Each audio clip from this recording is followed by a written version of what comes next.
The file was stamped, "Never open," yet we begin tonight. In the winter of 1976, the United States ambassador to the Soviet Union, Walter Stossel, began to bleed from his eyes. He was not the only one. Deep inside the fortified walls of the US Embassy in Moscow, a strange sickness was spreading. Diplomats were vomiting. Secretaries were fainting at their desks. Intelligence officers reported a crushing pressure in their skulls that vanished the moment they left the building. For months they were told it was just the flu. They were told it was the stress of the Cold War. They were lied to. The truth was far more terrifying than a virus. For nearly 2 decades, an invisible, high-powered microwave beam had been bombarding the building, cooking the people inside like unseen specimens in a laboratory jar. And the most chilling part of this classified anomaly isn't that the Soviets were firing the weapon. The most chilling part is that the American government knew about it for 15 years and decided to let it happen. The only sound is the quiet hum of the server room. The air here is recycled, cool, and sterile. We are deep within the digital archive now, where the dust of history has been replaced by the cold glow of The file we are accessing tonight is cold to the touch, and the digital ink has faded with secrets that were never meant to survive the Iron Curtain. Tonight, we do not just read history. We step into the frequency. Relax your mind. Let the noise of the modern world fade into the background static. Focus only on the signal. We are going back to the source, that to understand the invisible siege, we must first understand the location. The year is 1976. The location is Tchaikovsky Street, Moscow, the heart of the Soviet Union. The US Embassy stands as a lonely island of American soil in a sea of hostile territory. It is a 10-story building of yellow stucco, an old mansion repurposed into a fortress of diplomacy. From the outside it looks elegant, almost peaceful under the heavy Russian snow. But inside, the atmosphere is anything but calm. By the mid-1970s, the personnel working inside this building were living in a state of constant low-level anxiety. But it wasn't the KGB agents following them on the street that caused the most fear. It was something internal, something biological. A strange malaise had settled over the staff. It started with the headaches. Not normal tension headaches, but sharp, piercing pains that struck at specific times of the day. Then came the fatigue. Young, healthy Marines, men trained for combat and endurance, found themselves unable to climb a flight of stairs without gasping for breath. Their blood counts were dropping. Their white blood cells, the body's primary defense system, were behaving erratically, twisting and mutating under a microscope. Ambassador Walter Stossel was a disciplined man. He was a career diplomat, a man who did not complain, but even he could not ignore the blood. It began as frequent nosebleeds that refused to clot. Then, the nausea. Finally, the bleeding in the ears, a symptom consistent with radiation poisoning. But there was no nuclear reactor nearby. There was no explosion. There was only the silent, freezing air of Moscow. Stossel demanded answers from the State Department medical team. He asked if the water was poisoned. He asked if there was a gas leak. The response he received was a masterpiece of bureaucratic silence. He was told to rest. He was told to take vitamins. But while the doctors offered placebos, the technicians in the secure communications room on the 10th floor were detecting something impossible. The embassy was a hub of electronic surveillance. It was packed with the most advanced listening devices and radio receivers the United States possessed. And these machines were screaming. Every day, like clockwork, a massive surge of electromagnetic energy would wash over the building. It wasn't a radio transmission. It carried no voice, no code, no data. It was simply raw power, a concentrated beam of microwaves, pulsating between 2.5 and 4.0 GHz. For those unfamiliar with the physics of radio waves, this frequency range is significant. It is not used for long-range communication. It is not used for radar. In the modern world, this is the frequency range used by microwave ovens to heat water molecules, and the human body is 70% water. The technicians called it the Moscow signal. They tracked its source. It wasn't coming from the Kremlin. It wasn't coming from a military base. The beam was originating from a nondescript apartment building directly across the street from the embassy, specifically, from a balcony on the upper floors. The Soviets had set up a directed energy weapon in a residential flat, aimed directly at the ambassador's office. This discovery should have triggered an immediate international incident. It should have led to the evacuation of the embassy. It should have been front-page news in the New York Times the next morning. But it wasn't. The discovery of the signal didn't happen in 1976. The technicians had actually found the beam in 1953, for 23 years. The United States government knew that their staff was being irradiated. For 23 years, they watched the beam grow stronger, And for 23 years, they told the people inside the building absolutely nothing. Why? Why would a government allow its own high-ranking officials to be exposed to potentially lethal radiation for decades? The answer lies in the cold, calculated logic of the intelligence community. To the CIA and the NSA, the Moscow signal was not a threat. It was an opportunity. They didn't know what the beam was doing to the human body, and they wanted to find out. The embassy staff became unwitting participants in the largest, longest-running human experiment in Cold War history. They were the control group in a study of long-term microwave exposure. But there was another reason for the silence, one rooted in strategic paranoia. The Americans were terrified that if they complained about the beam, the Soviets would turn it off. And if the Soviets turned it off, the Americans wouldn't be able to study the technology. They wouldn't be able to figure out if the beam was a weapon, a listening device, or a mind control tool. So, they chose the intelligence over the people. They chose to let the signal continue. Let us pause here and analyze the atmosphere of the embassy in those days. Imagine walking into work every morning. You swipe your badge. You walk past the heavy security doors. You pour a cup of coffee. You feel safe inside American territory. You have no idea that the air around you is vibrating with invisible energy. You have no idea that the dizziness you feel at 2 p.m. is not because of lunch, but because the technicians across the street have just increased the power output. This is the definition of modern horror. It is not a monster in the closet. It is the unseen variable in your environment that is slowly rewriting your biology, that as the years passed, the signal changed. In the 1950s, it was a constant, low-level hum.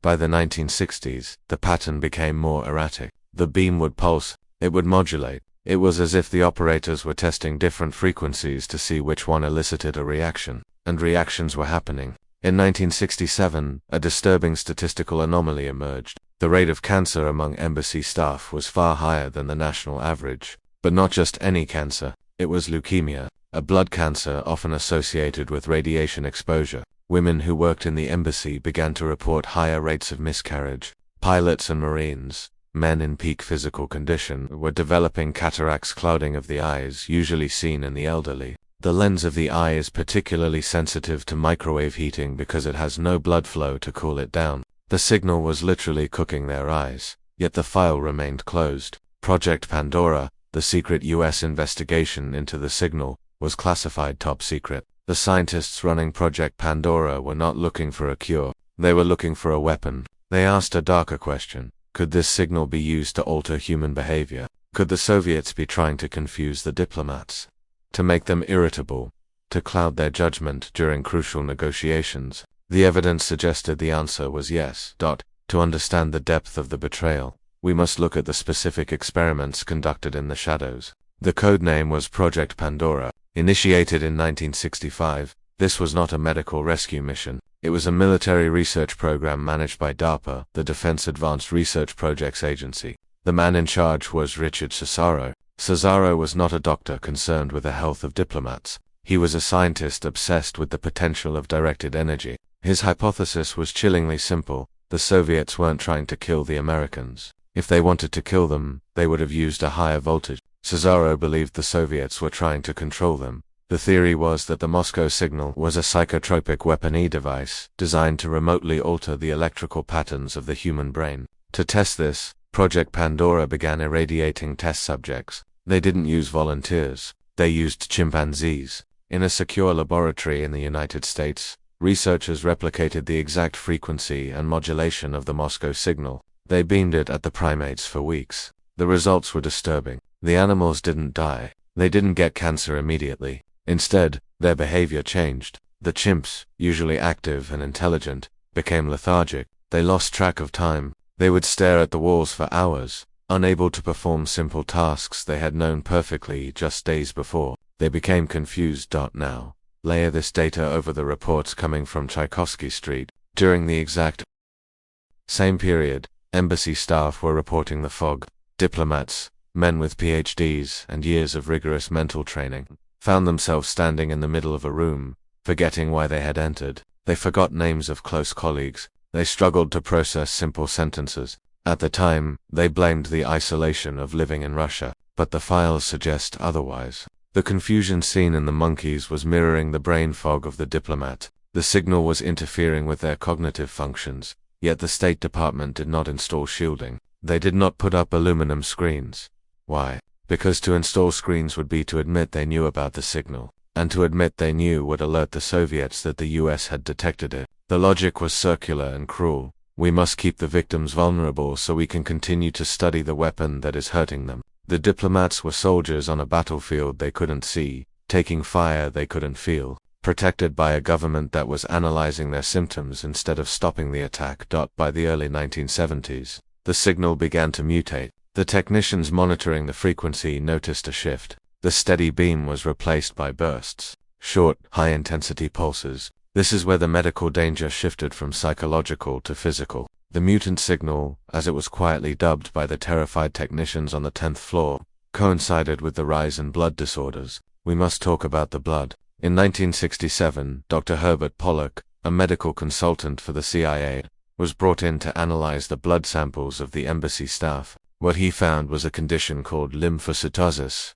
an abnormally high count of white blood cells. It is the body's panic response. The immune system was fighting a war against an enemy it couldn't touch. Dr. Pollack's report was classified. When staff members asked to see their own medical records, they were denied. When they asked why their white blood cell counts were high, they were told it was a bacterial infection common in Moscow. This was a lie. The Moscow viral didn't exist. The radiation did. The cover-up was so absolute that when a new ambassador, Walter Stossel, arrived in 1974, he wasn't even fully briefed on the danger. He moved into the office directly in the line of fire. 2 years later, he was dying. The breaking point came in 1976. The signal intensity jumped again. It was no longer a background hum. It was a scream. The power levels were so high that they were interfering with the embassy's own secure communication lines. The jam was so strong it was melting the circuits. Finally, the secret could no longer be contained. The embassy flu had become too obvious.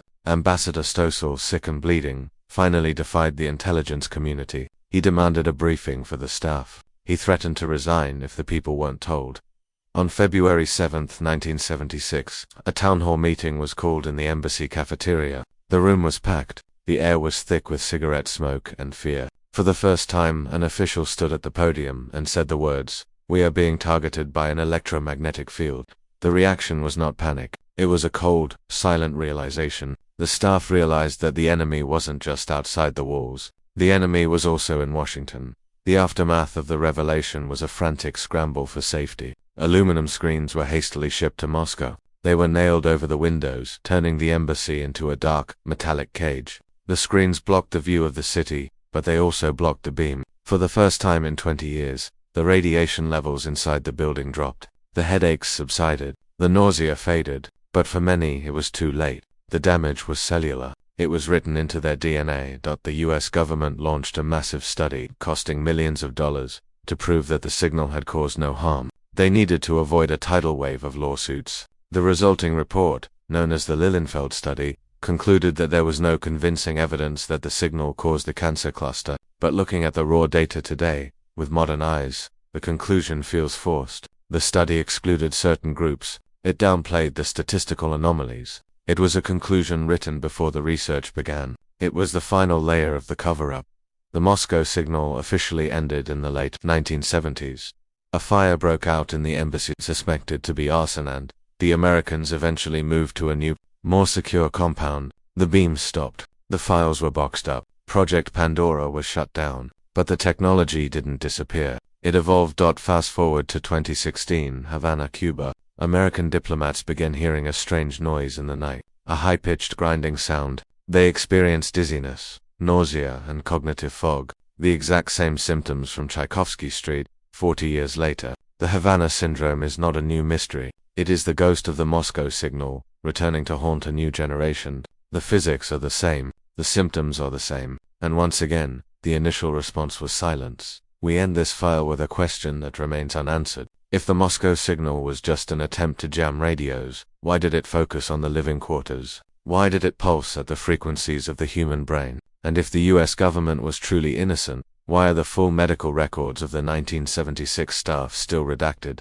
Some doors are kept closed, not to keep people out, but to keep the ghosts in. The invisible beam may have been turned off, but the frequency is still out there, waiting for someone to tune in.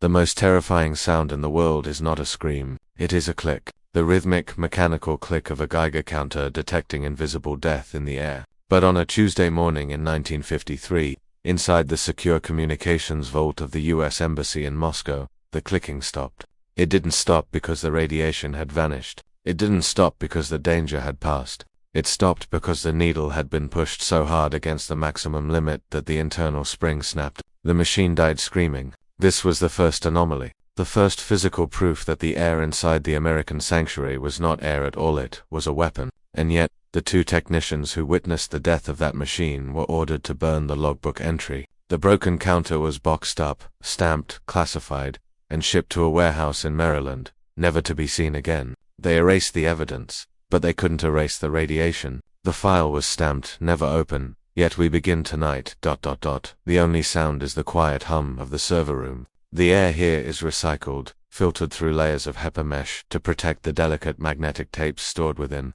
The file we are retrieving is cold to the touch. The paper is brittle, yellowed by decades of neglect, and the ink has faded with secrets that were meant to die with the men who wrote them. Tonight, we are not just reading a report, we are listening to the silence between the lines. We are entering the vacuum where the truth was hidden. Relax your shoulders. Let the tension of the day dissolve into the static. The modern world is loud, but here, in the archive, it is quiet. Dangerously quiet. To understand the silence, we must return to the source of the noise. The year is 1953. The Cold War is freezing over. In the attic of the US Embassy, the atmosphere is thick with the smell of ozone and stale coffee. This is the domain of the technical security officers, the sweepers. Their job is to hunt for bugs. They spend their days and nights scanning the walls for microphones, checking the phone lines for taps, and measuring the electromagnetic spectrum for anything unusual. They are the guardians of privacy in a city where privacy does not exist. On this particular day, a technician named James, we will call him James, though his name in the file is redacted, was running a routine background check. He was using a standard-issue military field strength meter, a device designed to pick up radio transmissions. Usually, the background noise in Moscow was a chaotic mess of Soviet military chatter, local radio stations, and the hum of the city's power grid. It was a symphony of static. But as James pointed his antenna toward the west wall, the symphony changed. It became a singular, piercing note.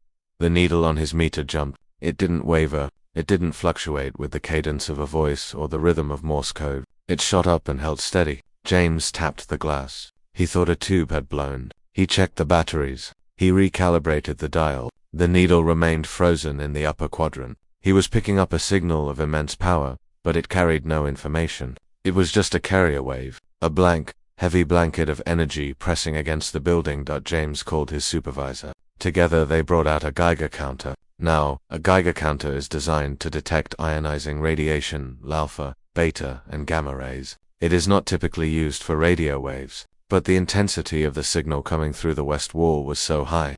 They wanted to see if there was a radioactive component. They switched it on. Click, click, click, click, click. The sound was slow at first. Then, as they walked closer to the window, the clicking accelerated. It merged into a solid buzz, like a swarm of angry hornets trapped in a jar. Then, silence. The buzzing cut off instantly. For a split second, James felt a wave of relief. He thought the signal had stopped. He thought perhaps a Soviet radar truck had just driven past and turned off its equipment. But then he looked at the meter. The needle hadn't dropped to zero. It was pinned to the far right, vibrating violently against the stop pin. The counter hadn't stopped detecting. It had been overwhelmed. The sensor tube was saturated. The radiation density. Perception directly in the brain. The beam was vibrating the fluid in their cochlea. They were hearing the radiation, but because the Geiger counters were gone, because the meters were hidden, they thought they were going crazy. In 1964, a hidden file surfaced briefly before being buried again. It was a memo from a technician who had been part of the original 1953 discovery team. He had since retired and returned to the United States. In the memo, sent to the State Department medical director, he asked a simple question. Are we tracking the mortality rate of the 1953 staff? The answer he received was a non-answer. Records are incomplete, but the technician did his own research. He looked up his old colleagues. The man who had held the Geiger counter with him, dead of leukemia at age 42. The supervisor who ordered the logbook burned, dead of a rare brain tumor. The technician himself was suffering from a degenerative nerve disorder. The silence of the machine had presaged the silence of the grave. The anomaly wasn't just a blip on a screen. It was a death sentence delivered in slow motion. The malfunction was actually a precise measurement of a lethal dose. The needle had tried to warn them. It had tried to scream. But they had broken the machine to stop the noise. Now, let us pause and reflect on the physics of the never-opened file. Why do we keep secrets like this? Why does a government protect a threat against its own people? The answer is chillingly pragmatic. Information is a weapon. If the US admitted the beam was dangerous, they would have to demand it be turned off. If it was turned off, they couldn't study it.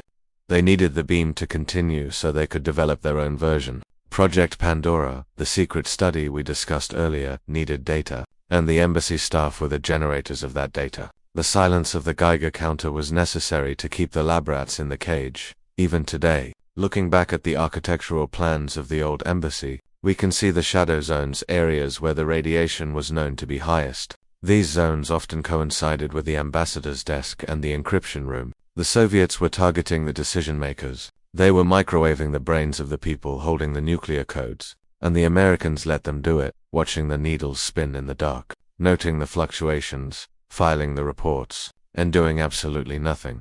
The story of the silent Geiger counter is not just a history lesson, it is a warning about the nature of invisible threats. We rely on machines to tell us what is real. We rely on sensors, meters, and screens to define our reality. If the screen says safe, we believe we are safe. If the Geiger counter doesn't click, we assume the air is clean. But what if the machine has been calibrated to lie? What if the needle is broken? In the modern world, we are surrounded by signals, Wi-Fi, 5G, Bluetooth, satellite transmissions. The air is thicker with information than it ever was in 1953. We assume it is safe because the authorities tell us it is safe. We assume that if there was a danger, the Geiger counter would click. But history teaches us that when the reading gets too high, the powers that be do not evacuate the building. They simply smash the machine. The technicians of 1953 are gone. The building on Tchaikovsky Street is empty. The beam has been turned off, or so we are told. But in the deepest archives of the NSA, there is a box. Inside that box is a broken field strength meter with a shattered glass face and a needle stuck at the maximum setting. It sits there in the dark, a frozen scream from the Cold War. It is the only witness that refused to be silenced. It is the proof that sometimes the most dangerous thing in the room is the thing that makes no sound at all. The file is closing now. The hum of the server room fades. The cold blue light dims. We have looked into the anomaly, and we have survived the exposure. But as you drift into sleep, ask yourself, is the silence around you truly empty? Or is your own Geiger counter simply turned off? It began with a whisper, not a scream. In the freezing winter of Moscow, where the temperature outside often dropped to 20 degrees below zero, the Americans inside the embassy were sweating. They weren't sweating from the heat. They were sweating from the realization that their own bodies were being warmed from the inside out. For years the official narrative had been ironclad. The headaches were stress. The nausea was the flu, and the strange buzzing in the walls was just bad wiring. But secrets have a way of decaying. Like a radioactive isotope, the truth eventually breaks down the containment vessel. It wasn't a scientist who broke the silence. It wasn't a doctor. It was a terrifying phrase that began circulating through the corridors, passed from secretaries to Marines, written on scraps of paper and burned in ashtrays. For words that shattered the illusion of safety. We are being cooked. The file was stamped, never open. Yet we begin tonight, ... The only sound is the quiet hum of the server room. The air here is kept at a constant 65 degrees to preserve the data. The file we are accessing now is corrupted. The digital edges are frayed, and the metadata has been scrubbed by 3 different intelligence agencies. But the core text remains. It is cold to the touch, and the pixels seem to vibrate with the anxiety of the men who originally typed it. Tonight we do not just observe the past. We step into the vacuum of information. We enter the moment when the classified seal was broken. Breathe slowly. Let the white noise of the modern world fall away. Focus on the signal. To understand the leak, we must understand the pressure cooker. By the early 1970s, the US Embassy in Moscow was a fortress of paranoia. The staff lived in a fishbowl. The Soviets were watching from the outside, and the American security officers were watching from the inside. But there was a third observer, the beam. The microwave radiation was constant, invisible, and increasing in intensity. The staff didn't have Geiger counters, those had been confiscated, as we learned in the previous file. But they had their bodies. The first leak didn't happen in a newspaper. It happened in the body of a woman we will call Subject A. She was a mid-level administrator. loyal, patriotic, and efficient. She had no history of hysteria. But in late 1971, she began to notice a pattern. Every time she stood near the window in the East Wing to file documents, she felt a warmth on her skin. It felt like standing in direct sunlight, but it was overcast outside. It was a phantom sun. She mentioned it to a colleague. The colleague checked the radiator. It was cold. She checked the window sill. It was tight. There was no source of heat, yet her skin was flushing pink. Subject A did something dangerous. She wrote it down, not in an official report, but in a letter to her family back in Iowa. She wrote, "It feels like we are in an oven set too low. We are being cooked slowly." That letter never made it to Iowa. It was intercepted by the embassy mailroom, which screened all outgoing correspondence for security breaches. The security officer reading it didn't stamp it approved. He stamped it confiscated. But he didn't burn it immediately. He read it again, because he had felt the warmth to dot. This is how a cover-up begins to fracture. The security officers, the very men paid to keep the secret, were also the victims. They were standing in the same line of fire. The phrase, "we are being cooked," became a grim joke in the cafeteria. It was dark humor, a defense mechanism. "How's the radiation today, Bob?" "Oh, medium rare," they laughed, but their eyes didn't smile. They were waiting for someone to say it out loud, but turning point came when the papal symptoms moved from vague feelings to undeniable biology. A Marine guard, a man in peak physical condition, collapsed during a briefing. He didn't faint from exhaustion. He collapsed because his equilibrium was shattered. He couldn't tell up from down. His inner ear, the delicate mechanism that controls balance, had been inflamed by constant microwave exposure. When he was carried to the infirmary, the whispers grew louder. "It's the beam," people said. "The beam got him." The State Department knew they were losing control of the narrative. They sent a team of specialists from Washington. These weren't doctors. They were damage control experts. They held small group meetings. They showed charts. They explained that the environment in Moscow was electromagnetically complex but perfectly safe.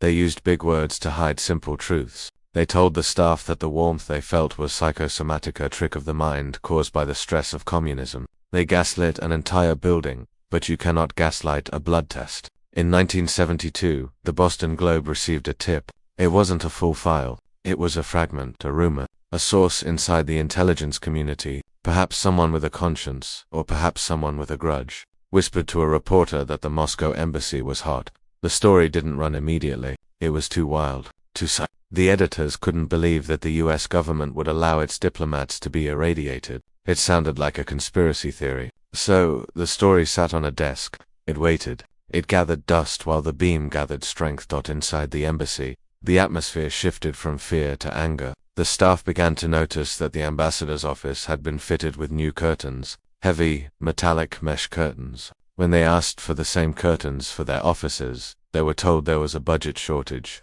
This was the spark. The realization that the leadership was shielding themselves while leaving the rank and file exposed. The hierarchy of survival was clear. If you were important enough, you got a shield. If you were a secretary, you...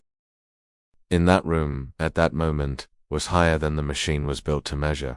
This is the moment where the story shifts from a technical curiosity to a psychological thriller. Imagine standing in that room. Outside, the snow is falling gently. The world looks normal, but you are holding a machine that has just died from exposure to something you cannot see, smell, or feel. You look at your hands. They look normal. You take a breath. The air tastes metallic. You realize that whatever killed the machine is currently passing through your own body.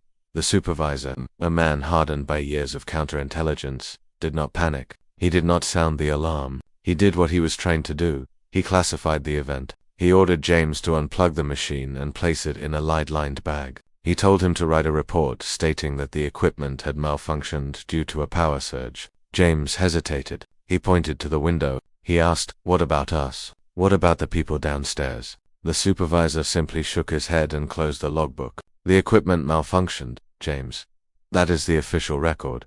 This silence, the silence of the logbook, was far more dangerous than the silence of the Geiger counter. It established a protocol that would last for decades. The Moscow signal was not treated as a health hazard. It was treated as a classified secret. The logic was cold and circular. If we admit the signal exists, we admit we are vulnerable. If we admit we are vulnerable, we look weak. Therefore, the signal does not exist. And if the signal does not exist, then the radiation readings must be errors. The Geiger counter didn't detect a weapon. It just broke. But machines do not lie. Men lie. Governments lie. Physics does not. The saturation of the Geiger monotube indicated a power density of nearly 5 watts per square centimeter at the window's surface. To put that in perspective, modern safety standards limit exposure to The energy hitting the glass was thousands of times higher than what is considered safe today, and this energy wasn't staying at the window. It was penetrating the glass, moving through the curtains, and filling the room where the ambassador sat, where the secretaries typed, where the cryptographic machines encoded messages. The technicians began to notice other anomalies, subtle things. Fluorescent tube lights in the hallway would sometimes flicker on, even when the switch was in the off position. The electromagnetic field was strong enough to excite the gas inside the tubes without a direct current. Paper clips on desks would slowly magnetize, sticking together in long metallic chains. Tape recorders would pick up a low-frequency hum that ruined hours of dictation. The building itself was becoming charged. It was humming with the energy of the beam. And yet, the official line remained unbroken. New equipment was brought in, but it was modified. The sensitivity was dialed down. The scales were altered. If a meter showed a reading in the danger zone, the zone was simply relabeled caution.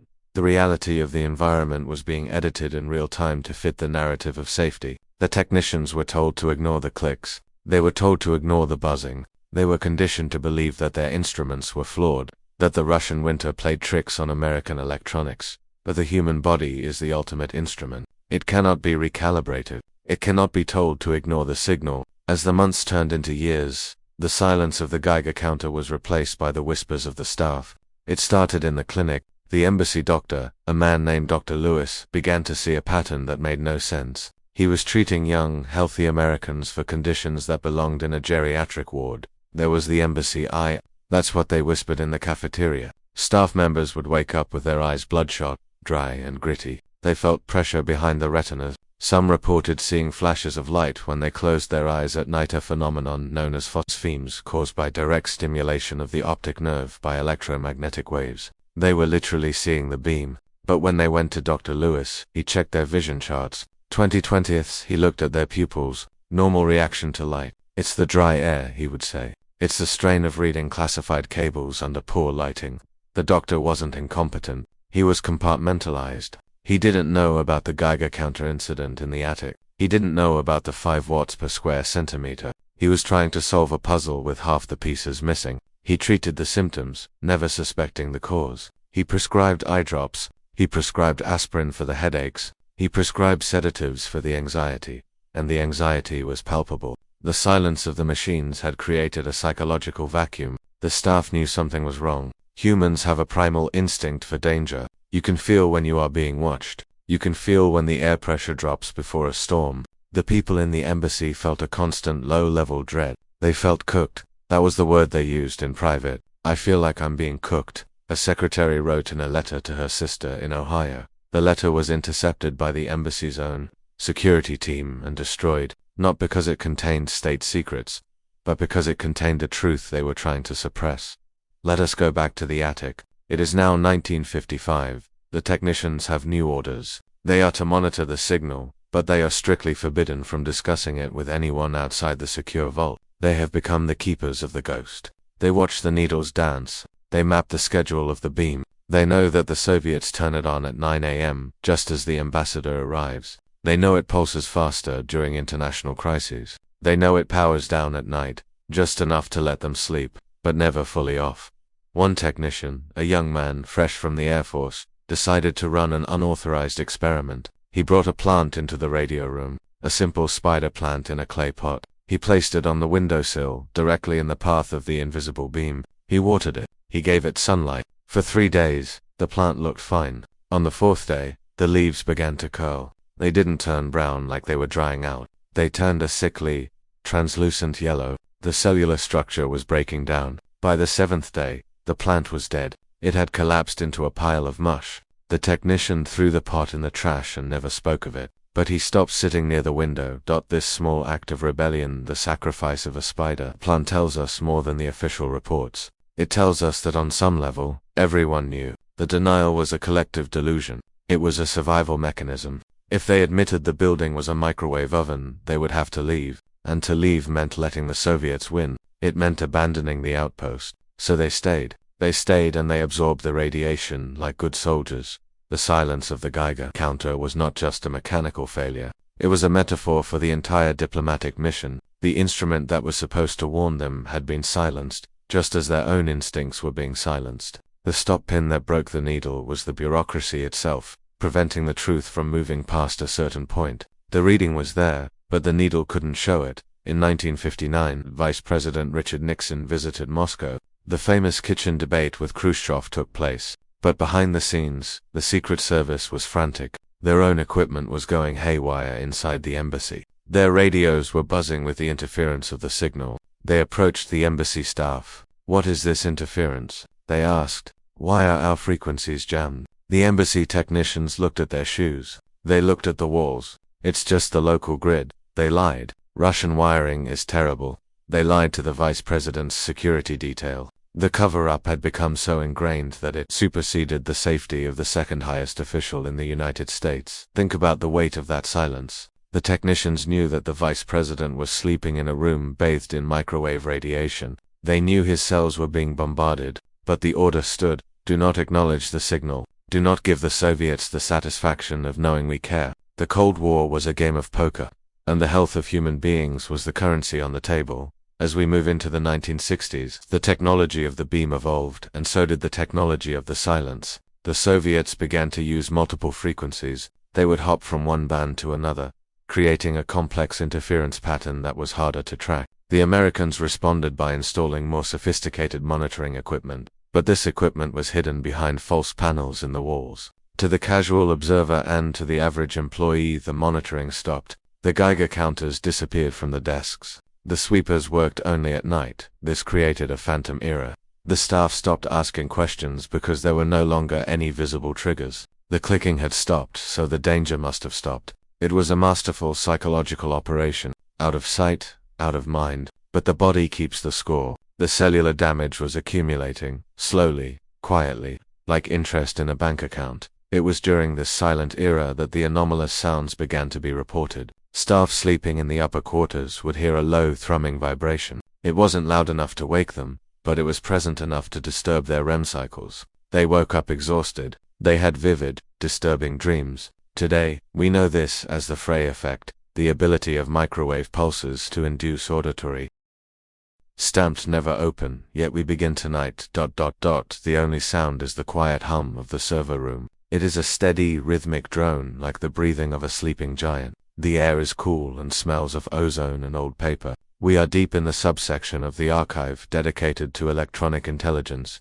The file we are pulling today is heavy. It is bound in grey cardboard, the corners soft and frayed from decades of handling. The ink on the cover is faded, but the stamp "Top Secret Eyes Only" is still visible in dull red. As we open it, we are transported back to a time of vacuum tubes and analog fears. Let the noise of your day dissolve. Let the silence of the archive wrap around you. We are going back to the beginning. 1953 was a year of profound unease. In March, Joseph Stalin, the man of steel, died of a stroke. The Soviet Union was in chaos. Power struggles were erupting behind the Kremlin walls. In the West, there was hope that the death of the dictator might lead to a thaw in relations. But in the U.S. Embassy on Markovaya Street, the atmosphere was tense. The diplomats knew that a wounded bear is often more dangerous than a healthy one. They were on high alert. Every phone call was assumed to be monitored. Every letter was assumed to be read, but they believed their physical space, the air inside their offices, was still their own. And to the sweepers, these were the technical security officers, the unsung ghosts of the Cold War. They didn't attend the cocktail parties. They didn't negotiate treaties. They lived in the crawl spaces. They lived in the attics. Their job was to listen to the silence and make sure it was empty. They carried heavy, clunky equipment, field strength meters, oscilloscopes, and spectrum analyzers that weighed as much as a suitcase. They were looking for the thing: bugs, microphones, transmitters hidden in the plaster, on a day that the logs describe simply as overcast. A technician was setting up his equipment in the ambassador's office. The ambassador was out. The room was quiet. The heavy velvet curtains were drawn against the grey Russian light. The technician, a man we will call Agent X, to respect the redacted files, turned on his receiver. He began to scan the frequency band. He started at the bottom of the spectrum, listening to the static of the city. He heard the military radios. He heard the civilian broadcasts. Everything was normal. Then, He tuned higher. He moved into the microwave range, the gigahertz bands. In 1953, this part of the spectrum was supposed to be a desert. It was used for early radar, but not for communication. It should have been silent. But as the dial clicked past 2.5 gigahertz, the speaker on his machine didn't hiss with static. It roared. It was a solid wall of noise. A continuous, unmodulated carrier wave. Agent X frowned. He adjusted the gain. The signal didn't drop. He checked the antenna connection. It was secure. He physically moved the machine to the other side of the room. The signal faded. He moved it back to the window. The signal roared again. He realized with a jolt of adrenaline that he was standing in a beam. It was like a spotlight, but invisible. Someone outside the building was shining a massive flashlight of energy directly at the window, and he was standing in the glare. He walked to the window and peered through the gap in the curtains. Across the street, about 100 yards away, was a nondescript apartment building. It looked like every other building in Moscow, gray, blocky, imposing. But somewhere in one of those darkened windows, a machine was running. A machine powerful enough to saturate the sensors in the embassy. Agent X didn't know it yet, but he was looking at the barrel of a new kind of gun. The discovery was anomalous for several reasons. First, the power level. It was astronomically high for a listening device. Usually, a bug transmits a weak signal to save battery life or to avoid detection. This signal was shouting. Second, the frequency. Microwaves have a unique property. They can penetrate glass and masonry, but they are absorbed by water. And the human body, as we know, is mostly water. The technician realized that whatever this beam was doing, it was passing through the ambassador every time he sat at his desk. Agent X packed up his gear. His hands were shaking slightly, not from fear, but from the thrill of the hunt. He had found something big. He took the readings down to the secure vault. He showed them to the station chief. The reaction was immediate silence. The room went cold. This wasn't just a bug. This was an environmental modification. The Soviets had changed the physics of the room. The question on everyone's mind was, what is it? Is it a weapon? Is it a way to jam our radios? Or is it something we don't even have a name for yet? In 1953, the science of microwave biology was in its infancy. There were no textbooks on microwave sickness. There were no safety protocols for long-term exposure. The Americans were looking at a phenomenon that was completely alien. They decided to run a test. They waited until nightfall. The embassy darkened. The staff went home. Only the skeleton crew remained. The technicians set up a directional antenna in the attic, aiming it directly at the apartment building across the street. They wanted to triangulate the source. They watched the oscilloscope screen, the green line tracing a flat path. Then, at exactly 8 p.m., the line jumped. The beam was back. It was on a timer. The regularity of the signal was the most unsettling part. It implied a schedule. It implied a bureaucracy. Somewhere in the KGB there was a roster. Someone was clocking in, drinking their tea, turning a dial, and irradiating the United States Embassy, and then clocking out. It was a mundane, administrative approach to high-tech warfare. This banality made it even more terrifying. It wasn't a crime of passion. It was a job. For the next few weeks, the technical team lived a double life. By day, they smiled at the Russian guards at the gate. They exchanged pleasantries. By night, they tracked the invisible assault. They mapped the hotspots in the building. They found that the beam was widest in the upper floors, the ambassador's office, the political section, the cipher room. The areas where the most sensitive work was done were the areas that were most radioactive. The station chief made a decision that would haunt the agency for decades. He decided not to tell the ambassador. The logic was the same cold calculus we have seen before. If we tell him, he will act differently. If he acts differently, the Soviets will know we found it. If they know we found it, they will turn it off or change the frequency. And we need to know what this is. So, the ambassador, a man representing the President of the United States, was left to sit in his chair reading his cables, while his cells were bathed in microwave radiation. This decision to withhold information created a strange psychological split in the embassy. There was the surface world, the world of diplomacy, dinners, and paperwork. And there was the shadow world, the world of the technicians who knew the truth. These two worlds existed in the same physical space, separated only by a clearance level. The technicians would walk past the ambassador's secretary, a young woman named Sarah, and they would look at her with a mix of pity and guilt. They knew that the air she was breathing was charged. They knew that the headaches she complained about weren't just headaches, but they couldn't say a word. The anomaly of 1953 wasn't just about the signal. It was about the silence. It was about the creation of a secret that was too big to keep, yet too dangerous to release. The technicians gave the signal a code name. They simply called it the source. It became a mythical entity in their minds. Is the source active tonight? They would whisper. Yes, the source is strong.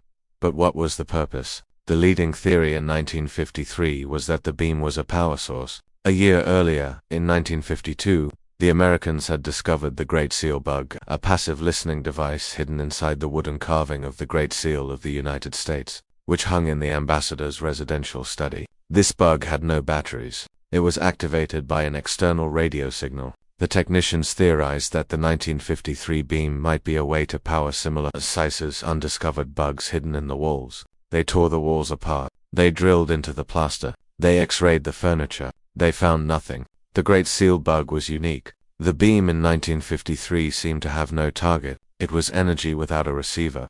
This absence of a receiver led to a darker hypothesis. The target was biological. What if the receiver was the human nervous system? In 1953, the CIA was already interested in mind control. They were beginning the experiments that would later become MK. They were obsessed with the idea that the Soviets were ahead of them in psychotronic warfare. The discovery of the Moscow signal fed this paranoia perfectly. If the Soviets could beam energy into a room, could they beam thoughts? Could they beam confusion? Could they beam The technicians began to analyze the modulation of the beam. A simple carrier wave carries energy, but if you pulse that wave, if you turn it on and off 1,000 times a second, you can create complex effects. They found that the Moscow signal was indeed pulsed. It wasn't just a steady hum. It had a rhythm, a complex shifting rhythm that didn't match any known communication protocol. It looked less like Morse code and more like ... BRAINWAVES. This realization sent a shiver through the intelligence community. They sent the recordings to the best scientists in America. The scientists were baffled. They had never seen a signal like this. It was too strong for radar, too weak for a death ray, and too complex for simple jamming. It sat in the uncanny valley of physics. It was an anomaly in the truest sense of the word, something that defied the known laws of the Cold War. Winter turned to spring. The snow melted in Moscow, revealing the gray slush of the streets. The signal continued. It became a permanent resident of the embassy. The technicians learned to live with it. They learned to work around it. They adjusted their equipment to filter out the interference. They normalized the abnormal. This is a dangerous human trait. Adaptability. We can get used to almost anything, even an invisible siege. The first anomaly became just another part of the background noise, like the traffic on the Garden Ring Road or the distant chiming of the Kremlin clock. But the body does not adapt to radiation. It accumulates it. In 1953, the first medical complaints began to appear in the personnel files. They were minor at first: chronic fatigue, eye strain, insomnia. The doctors treated them as isolated incidents. They didn't connect the dots. They didn't have the map. The map was locked in a safe in the station chief's office, showing the red zones of the microwave beam. The disconnect between the medical reality and the security reality was absolute. Let us pause to consider the texture of 1953. It was a world of analog trust. You trusted your doctor. You trusted your government. You believed that if there was a danger, someone would ring a bell. The horror of the Moscow signal story is that the bell was ringing. It was ringing at 2.5 gigahertz, but only a handful of men were allowed to hear it. The rest were left in the silent stop by the end of 1953.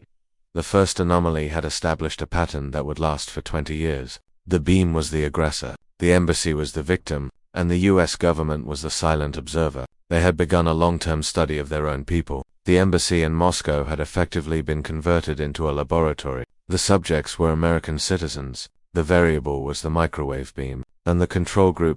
There was no control group. Everyone inside was exposed. The file on 1953 ends with a memo. It is a short, handwritten note from one of the sweepers. It reads, "The signal is still there. It feels like it's watching us." This personification of the beam is significant. It wasn't just a machine anymore. It had presence. It had intent. It was an invisible roommate that never slept, never ate, and never left. As we prepare to close this chapter, remember that 1953 was just the beginning. The signal would grow stronger. The symptoms would get worse. The cover-up would get deeper. But it all started here, with a needle jumping on a dial in a quiet room on a gray afternoon. It started with the first anomaly. The hum of the server room returns. The tape reel spins to a halt. The file is closed for now, but the frequency remains in the air. We have witnessed the origin. Now we must prepare for the escalation. Tonight, As you sleep, remember that silence is not always empty. Sometimes, it is just a frequency you cannot hear. The most dangerous weapon in the Cold War was not a nuclear missile. It was a choice. A choice made in a quiet, smoke-filled room in Washington, D.C., thousands of miles away from the radiation of Moscow. By 1960, the United States possessed the technology to stop the Moscow signal instantly. They had high-powered electronic countermeasures. They had directional jammers. They had the ability to flood the airwaves with white noise that would have cancelled out the Soviet beam like a wave crashing against a rock. It would have taken the flip of a single switch. But the finger never touched the switch. The decision was made to let the signal continue, to let the radiation pour into the bedrooms of American families, to let the invisible fire burn. This file is the darkest chapter in the archive because it documents not a failure of technology, but a failure of morality. It reveals the classified calculation that a human life is worth less than a magnetic tape of data. The file was stamped never open, yet we begin tonight. The only sound is the quiet hum of the server room. It is a hypnotic, steady drone, the heartbeat of the digital age. The air here is filtered and cold, designed to keep the machines from overheating. The file we are accessing now is heavily redacted. Entire pages are blacked out, leaving only prepositions and dates. But the silence between the black bars speaks louder than the text. It is the silence of complicity. Relax your mind. Let the tension of the day drain away into the floor. We are entering the decision room. We are going back to the moment when the shield was lowered. To understand why the switch was never flipped. We must understand the mindset of the Central Intelligence Agency in the 1950s and 60s. This was the era of the intelligence vacuum. The Soviet Union was a black box. The US was desperate for any scrap of information about Soviet technology, capabilities, and intentions. When the Moscow signal was discovered, the initial reaction was fear, but the secondary reaction, the one that prevailed, was curiosity. The technical experts at the CIA argued that the signal was a unique opportunity. If the Soviets were beaming microwaves at the embassy, they were using a technology that the US did not fully understand. If the CIA turned on a jammer, they would block the signal. Yes, they would protect the staff, but they would also destroy the data. They would lose the chance to analyze the modulation, the frequency shifts, and the pulse patterns. They would be blinding themselves to the enemy's weapon. The logic was formed. Do not interfere. Observe. The embassy was transformed from a diplomatic outpost into a sensor array. The staff inside were no longer just diplomats. They were bait. They were the unsuspecting lures used to keep the Soviet transmitter active so the CIA could record the transmission. If the signal stopped, the intelligence stopped. Therefore, the signal had to continue. Visual cue, a reel-to-reel tape recorder spinning slowly. The tape is brown and fragile. A hand in a suit jacket reaches out and adjusts the volume knob. Static fills the room. There was a second, more strategic reason for the refusal to jam. It is known as the escalation paradox. The CIA analysts believed that jamming the signal would be an admission of knowledge. If the US started broadcasting a counter-signal, it would tell the KGB, "We know what you are doing."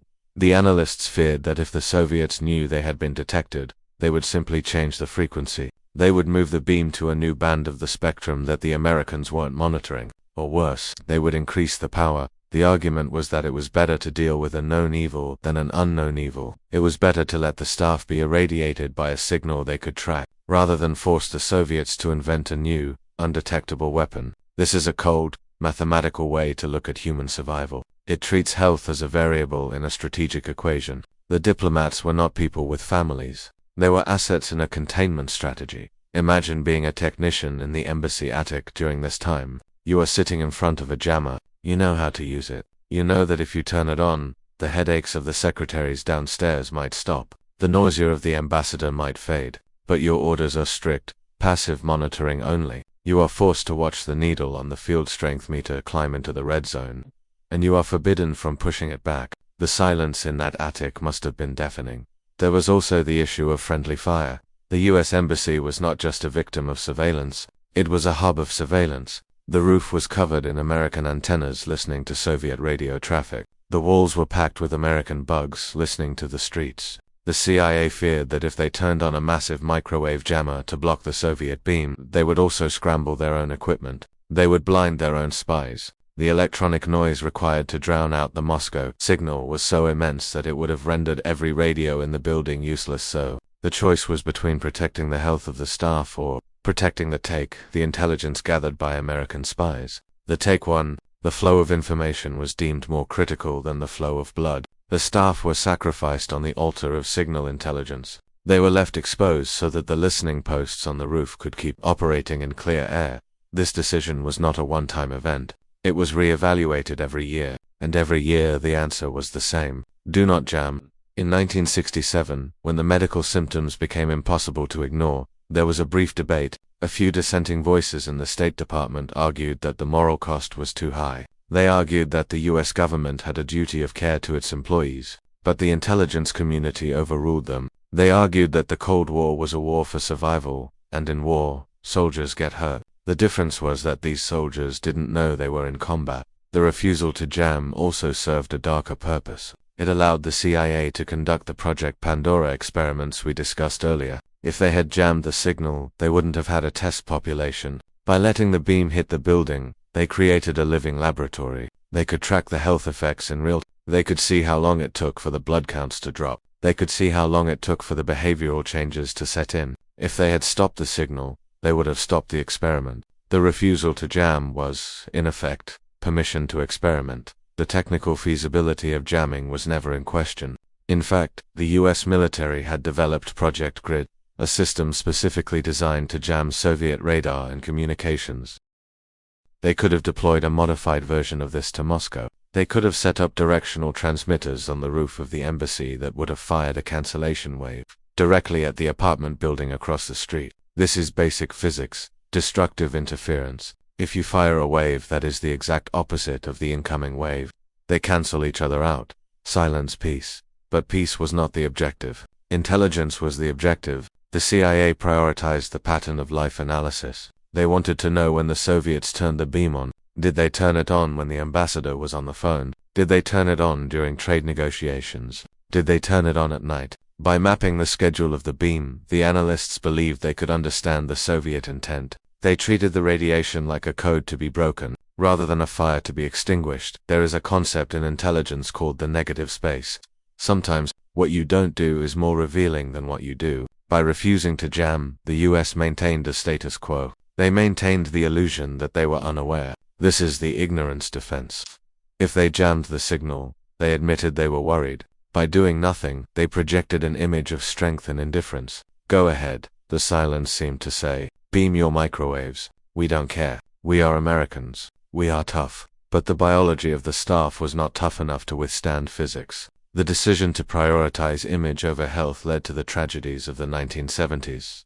The leukemia, the hysteria, the eye damage, all of these were preventable. If the switch had been flipped in 1960, the history of the Moscow embassy would be different. Ambassador Stossel might not have bled from his eyes. The embassy flu might never have existed. It is chilling to think about the meetings where these decisions were made. Men in suits, drinking coffee, looking at charts of radiation density, and deciding that the numbers were acceptable. They calculated the acceptable loss.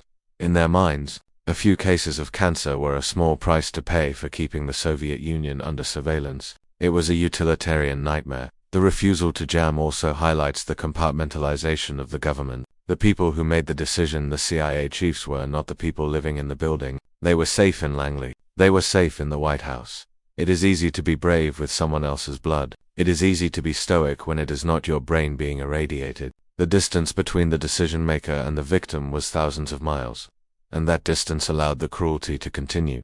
Eventually, in 1976, the policy changed, but it didn't change because of morality. It changed because the signal became too strong. As we noted before, the beam began to melt the American equipment. It began to jam the American spies. Only when the signal started hurting the machines did the government finally act. They installed the aluminum screens. They lodged a formal protest. They effectively jammed the signal physically with metal, rather than electronically. But for 15 years, the airwaves were left open. The refusal to jam remains one of the most controversial decisions of the Cold War. It is a testament to the obsession with information. In the world of espionage, knowing is everything, even if the cost of knowing is the slow, silent poisoning of your own people. Visual cue. The camera slowly pulls back from the toggle switch. The dust covers it now. It looks ancient, a relic of a forgotten time. As we close this file, let the hum of the server room remind you of the invisible forces that surround us. The decisions made in the dark have consequences in the light. The Moscow signal is gone, but the logic that allowed it to continue, the logic of national security above all else, the switch is still there, waiting for a finger that may never come. The file is returned to the shelf. The blue light fades. The secrets of the jammer are locked away once more. Tonight, as you drift into sleep, take comfort in the silence. But remember, silence is a choice. The most intimate secrets of the Cold War were not hidden in a safe, nor were they locked behind a steel door. They were circulating in the veins of American citizens. In 1965, the State Department launched a program so classified that even the doctors administering it were not told the full truth. The code name was Operation Tump. To the diplomats in Moscow, it was presented as a routine health initiative, a way to protect them from the harsh Russian winter and local parasites. But this was a lie. Operation Tump was not designed to heal. It was designed to harvest. It was a massive, covert biological data mining operation. The objective was to track the genetic mutation of human blood under the influence of the Moscow signal. Every time a diplomat rolled up their sleeve, they weren't getting a checkup. They were providing a data point for a military experiment. The anomaly was in the white blood cells. The hidden truth was in the microscope slides. The file was stamped never open, yet we begin tonight, ... The only sound is the quiet hum of the server room. The air here is sterile, scrubbed of dust and life. The file we are accessing is digital now, but it began as a stack of paper forms, typed in triplicate, smelling of carbon and antiseptic. The data is cold to the touch, and the ink has faded with secrets that were never meant to be declassified. We are entering the medical archive. It is a place of clinical detachment, where human suffering is reduced to statistics. Relax your breathing. Let the rhythm of the data wash over you. We are going back to the clinic. To understand Operation Tump, we must first understand the atmosphere of the embassy clinic. It was a small, clean space on the lower level of the building. For the staff living in Moscow, it was a sanctuary. Outside, the KGB followed them. Inside, they felt safe. They trusted the American doctors. When a memo circulated stating that all personnel were required to undergo enhanced medical monitoring due to environmental factors, no one questioned it. It seemed like a benevolent gesture. The government was looking out for them, but the parameters of these exams were strange. The doctors weren't looking for flu symptoms. They weren't looking for infections. They were obsessed with the blood. Specifically, they were obsessed with the hematological profile. Staff members were called in frequently once a month, sometimes once a week, to have their blood drawn. They would sit in the chair, watch the dark red fluid fill the syringe, and ask, "How am I doing, doc?" The doctor would nod and say, "Everything looks normal. Just standard procedure." This phrase, standard procedure, was the shield behind which Operation Tump operated. In reality, the blood samples were being shipped to Washington, D.C., to a specialized lab run by the CIA. There, they were not analyzed for health. They were analyzed for damage. The analysts were looking for lymphocytosis, an abnormal increase in white blood cells. This is the body's response to radiation. It is the cellular equivalent of a scream.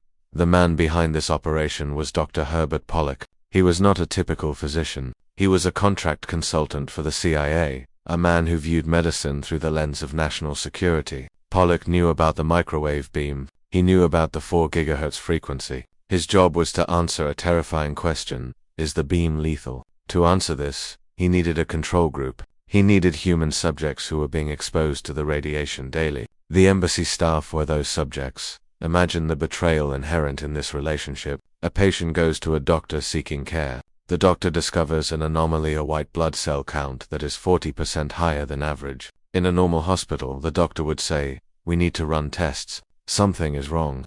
In the Tump program, the doctor was ordered to say nothing. To reveal the diagnosis would be to reveal the cause, and the cause was classified. So, the patient was sent back to their desk, back to the beam, with a clean bill of health. The deception required a massive administrative effort. Medical records were split into 2 files. There was the open file, which the patient could see. This contained benign information: blood pressure, weight, vision checks. Then there was the shadow file. This contained the true data, the lymphocyte counts, the chromosomal aberration reports, the genetic damage markers. Operation Tump was essentially a system of parallel realities. In one reality, the staff were healthy. In the other, they were slowly dying. As the program continued into the late 1960s, the data began to show a pattern that chilled the analysts in Washington. The blood changes were not random. They were synchronized with the intensity of the Moscow signal. When the Soviets increased the power of the beam, the white blood cell counts of the staff spiked. When the beam was dormant, the counts stabilized. The human bodies in the embassy were acting like biological Geiger counters. They were resonating with the frequency. But Operation Tump had a flaw. You cannot bleed people constantly without raising suspicion. The staff began to talk. Why do they need so much blood? They whispered in the secure rooms. I feel fine. Why am I being tested again? To quell these doubts, the State Department invented a cover story. They claimed there was a strange virus circulating in Moscow, a silent virus. This was a stroke of manipulative genius. It explained the fatigue, it explained the headaches, and it justified the constant blood tests. The staff were told they were being monitored for a virus that didn't exist, to hide the radiation that did. The psychological toll of Operation Tump was immense, even if the subjects didn't know the full truth. Being under constant medical surveillance creates a sense of fragility. The diplomats began to feel like specimens. They would walk down the hallway feeling the eyes of the security officers and the doctors on them. They felt managed. This aligns with the archive chill aesthetic, the feeling of being observed by a cold, unfeeling system. In 1967, a crisis occurred. A young secretary, whose blood counts had been dangerously high for months, collapsed. Her body could no longer sustain the defense against the radiation. She was medevaced out of Moscow, but even then, the TUMP protocol held. She was not told about the radiation. She was told she had a nervous condition. She was discharged, sent home to America, and left to navigate her illness without the one piece of information that could have saved her: the cause.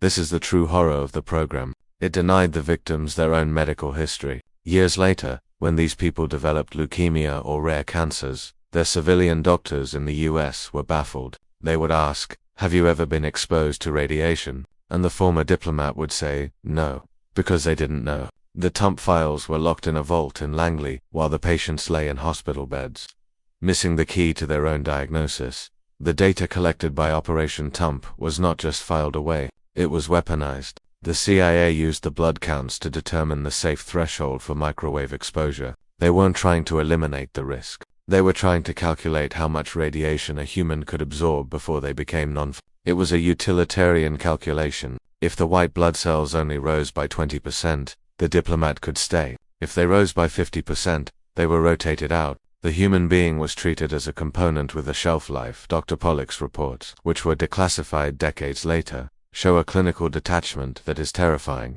He refers to the staff as the population. He discusses hematological shifts with the same tone a mechanic would use to discuss oil pressure. There is no mention of the fear, the pain, or the sleepless nights. The Tump files stripped the humanity out of the victims to make the data easier to digest. There were moments of near discovery. In 1969, a new doctor arrived at the embassy. He was not fully briefed on Tump. He saw the blood charts and was alarmed. He prepared a memo recommending immediate evacuation of the affected staff. That memo was intercepted before it left his outbox. He was called into the station chief's office and corrected. He was told that the baseline in Moscow was different. He was told to stick to the protocol. The system corrected itself. The silence was maintained, but the body keeps the score. The Tump anomaly, the persistent, unexplainable rise in lymphocytes, became a legend in medical intelligence circles. It proved that the Moscow signal was having a biological effect, contradicting the public's stance that the beam was harmless. The US government was publicly saying there is no danger, while privately running a massive program to track the danger. This cognitive dissonance is the hallmark of the archive chill. The official reality was a sunny day. The classified reality was a nuclear winter. Let us look at the mutation theory again. Some of the Tump data suggested that the radiation was causing chromosomal breaks. This means the genetic blueprint of the staff was being rewritten. This wasn't just about getting sick. It was about changing what they were. The fear among the few who knew the truth was that the signal was creating a new kind of sickness, a microwave syndrome that medicine had no name for. Operation Tump was the attempt to write the textbook for this new disease. Using American citizens as the ink, the program officially wound down in the late 1970s, after the signal stopped and the embassy installed shielding, but the files remain. There are thousands of pages of blood analysis, charts, and graphs that document the slow poisoning of the embassy staff. To this day, many of the people who were part of Operation Tump have never seen their own shadow file. They live with the consequences of the exposure, wondering why their health failed. wondering why they felt so tired in Moscow. Operation Tump teaches us a chilling lesson about the nature of classified medicine. When national security enters the doctor's office, the Hippocratic oath first, do no harm, is replaced by a different oath. First, protect the secret. The doctors involved were not evil men. They were men following orders, trapped in a system that prioritized the collective over the individual. They watched the blood change, and they stayed silent. As we close this file, imagine the thousands of vials of blood that were shipped from Moscow to Washington. Think of them as time capsules. Inside each one was the truth about the Moscow signal. The truth was captured in the red blood cells, screaming for attention, but silenced by a top-secret stamp. The server room hums on. The air is cold. The medical records are returned to the digital void. We have examined the blood, and we have found the betrayal. Tonight, as you drift into sleep, take a deep breath. Trust your body. It is the only record that cannot be redacted. There are secrets that are kept to protect people, and there are secrets that are kept to exploit them. In 1965, the investigation into the Moscow signal shifted from a defensive medical inquiry to an offensive military program. The file didn't just change hands, it changed intent. It moved from the doctors at the State Department to the scientists at DARPA, the Defense Advanced Research Projects Agency. This was the moment the US government stopped asking how do we save our diplomats, and started asking how do we use this weapon. The codename chosen for this new initiative was Project Pandora. It was a fitting name. In mythology, Pandora opened a box that released all the evils of the world. In 1965, the American intelligence community opened a box of invisible waves, looking for the power to control the human mind. They weren't looking for a cure for the radiation. They were looking for the blueprint of the ultimate silent weapon. The anomaly became an asset. The file was stamped, never open, yet we begin tonight. The only sound is the quiet hum of the server room. It is a deep, resonant vibration that you feel in your chest more than you hear. The air is cool, conditioned to preserve the fragile magnetic tapes that hold the history of the Cold War.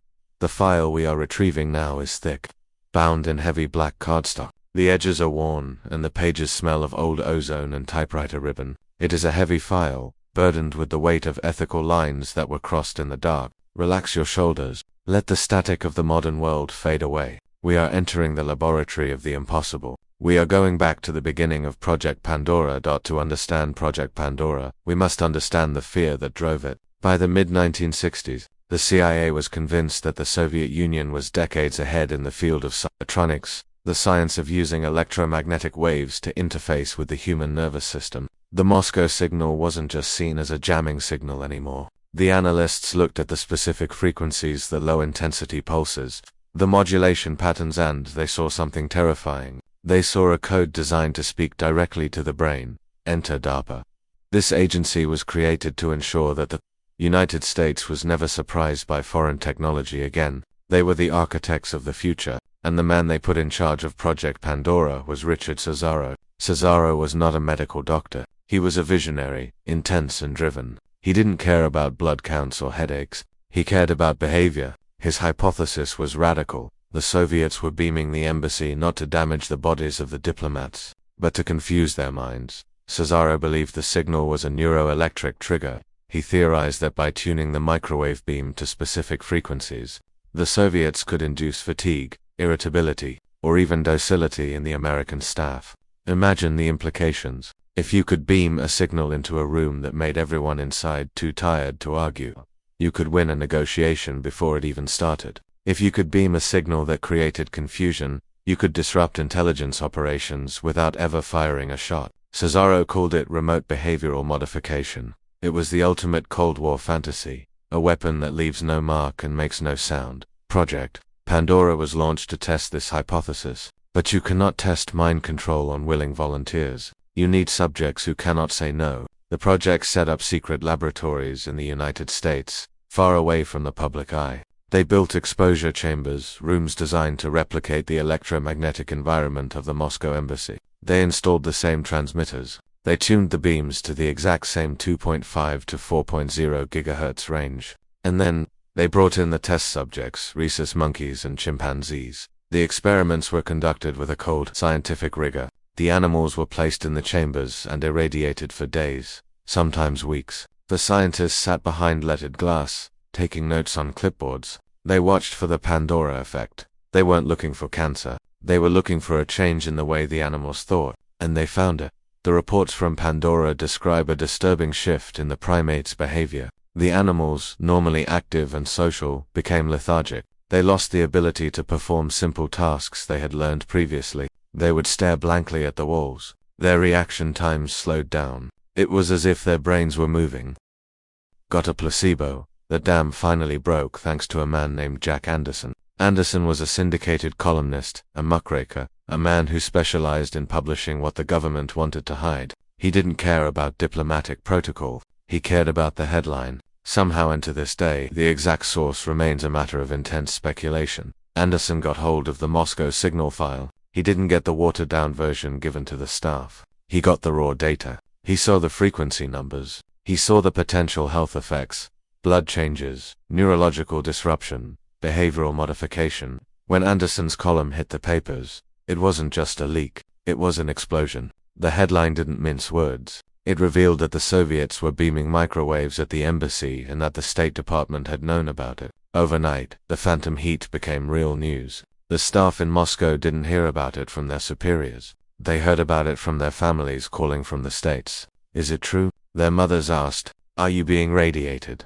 Imagine the scene in the embassy the morning the news broke. The betrayal was absolute. The staff walked into work looking at the walls with new eyes. Every headache they had suffered for the last 5 years suddenly made sense. Every wave of nausea wasn't the flu. It was an assault. The trust between the government and its servants evaporated instantly. The cafeteria was no longer filled with whispers. It was filled with shouting. Washington went into panic mode. Henry Kissinger, the national security advisor, was furious. Not because the staff was sick, but because the leak damaged détente, the easing of relations with the Soviet Union. The priority was not the health of the secretaries. The priority was the nuclear treaty negotiations. Kissinger sent a cable to Moscow. It was a masterpiece of cold, bureaucratic logic. He essentially told the ambassador to calm the staff down. He didn't offer medical evacuation. He didn't offer to jam the signal. He offered words, but the genie was out of the bottle. The phrase "we are being cooked" had made it into the public lexicon.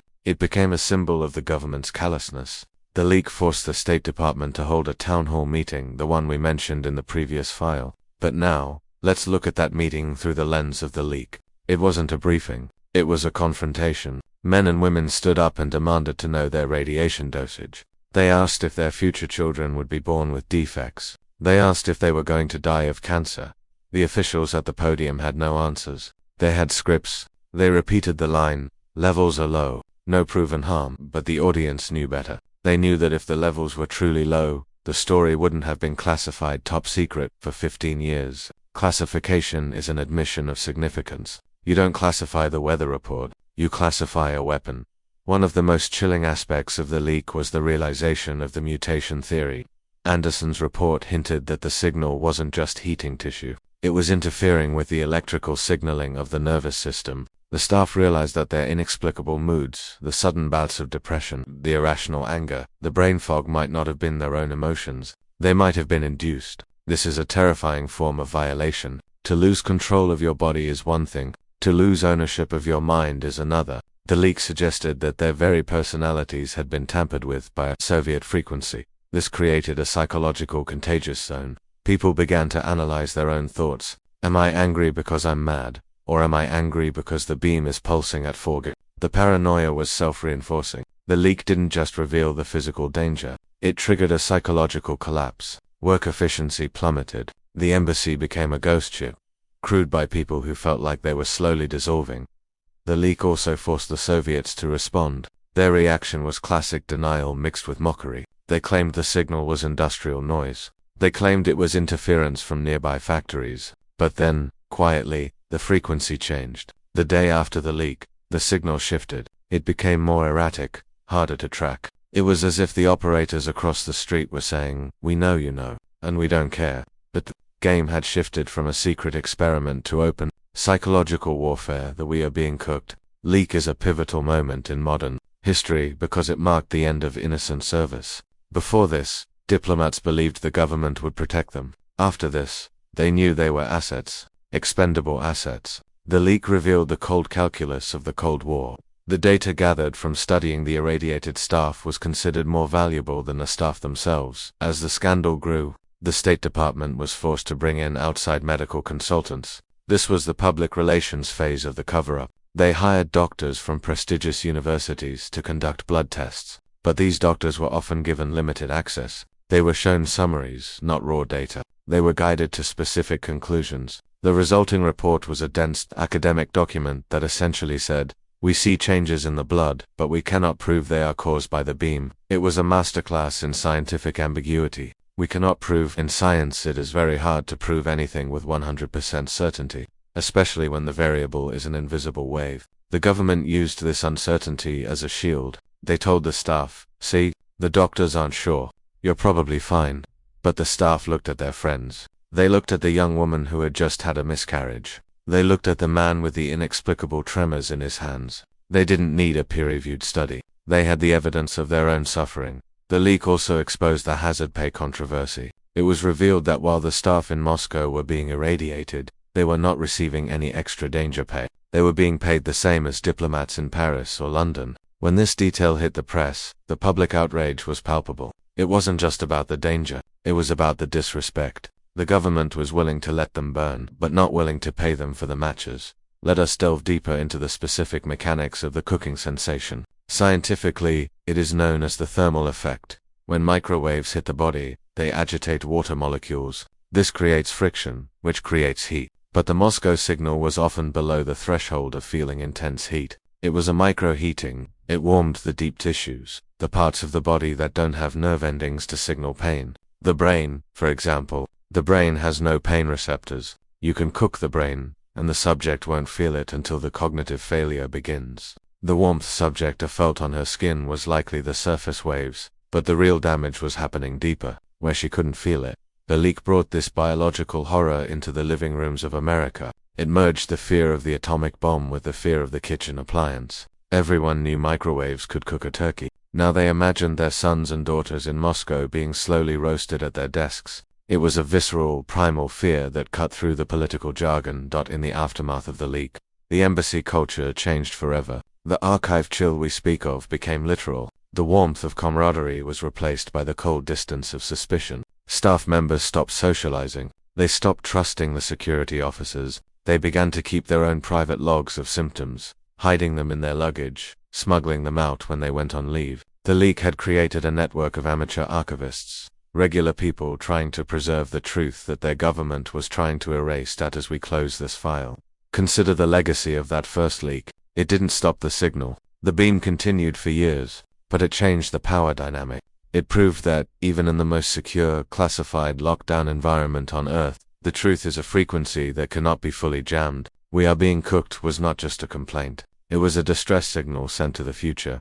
The ink on the Jack Anderson column has faded. The teletypes are silent. But the question remains, if they were willing to let it happen then, when the technology was primitive, what are they willing to let happen now, when the waves are everywhere? The server room hums on, the lights blink, and somewhere, in a classified database, the medical records of the Moscow staff are still waiting to be fully declassified. The cooking stopped, but the scars remain. In the timeline of modern secrets, there is always a singularity, a single moment where the normal world ends and the classified world begins. For the diplomats in Moscow, that moment was not marked by an explosion. It wasn't marked by a declaration of war. It was marked by a needle on a dial moving 3 millimeters to the right. The year was 1953. Stalin was dead. The Cold War was freezing into a stalemate of nuclear terror. But, while the world watched for mushroom clouds on the horizon, a different kind of war was beginning in the invisible spectrum. A war of waves. A war where the battlefield was not a trench, but the air itself. On a quiet afternoon, a technician conducting a routine sweep of the US Embassy detected a frequency that shouldn't have been there. It wasn't a radio broadcast. It wasn't radar.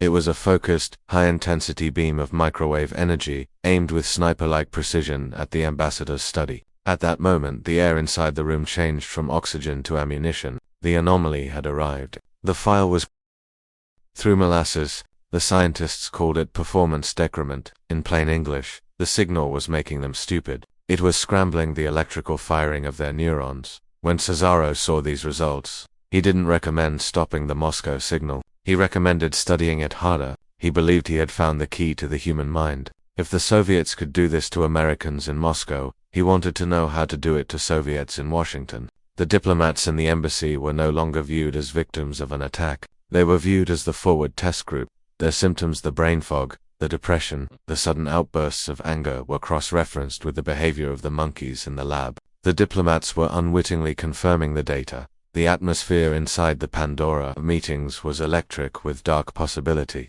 Memos from this time show a government obsessed with the potential of confusion weaponry. They asked questions like, can we use this to control a riot? Can we use this to demoralize an enemy army? The suffering of the individual diplomat was lost in the grand ambition of strategic dominance. The archive chill here is the chill of dehumanization. The people in Moscow were just biological components in a global machine. As Project Pandora deepened, the science became more specific. The researchers began to focus on the modulation of the beam. A steady beam heats you up, but a pulsed beam, one that turns on and off hundreds of times a second, does something else. It creates a demodulation effect in the brain tissue. The brain acts as a receiver. It strips away the carrier wave and interprets the pulses as electrical commands. This is why the staff in Moscow reported hearing sounds, the Frey effect, even though there was no noise. Their brains were interpreting the radiation as sound. Cesaro and his team realized that the timing of the pulses matched the alpha and theta rhythms of the human brain.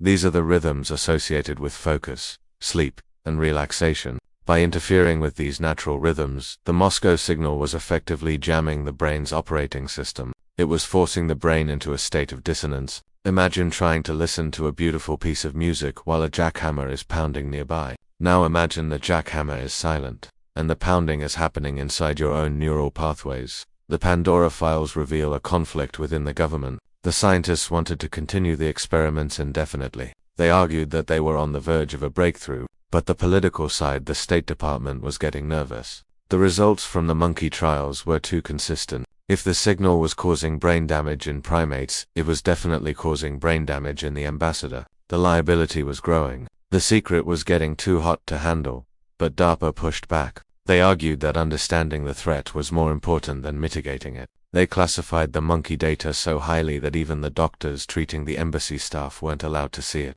This is a crucial point of betrayal. The doctors in Moscow were treating the staff for stress and virus, while back in Maryland, scientists knew exactly why the staff were confused. They knew the brains of the diplomats were being scrambled by a weaponized frequency. In 1968, Project Pandora expanded its scope. They began to look at calcium efflux. They discovered that microwave radiation caused calcium ions to leak out of brain cells. Calcium is essential for holding the cell membrane together. When the calcium leaks out, the cell becomes unstable. It becomes leaky. This was the biological mechanism behind the confusion. The Moscow signal was literally weakening the structural integrity of the diplomats.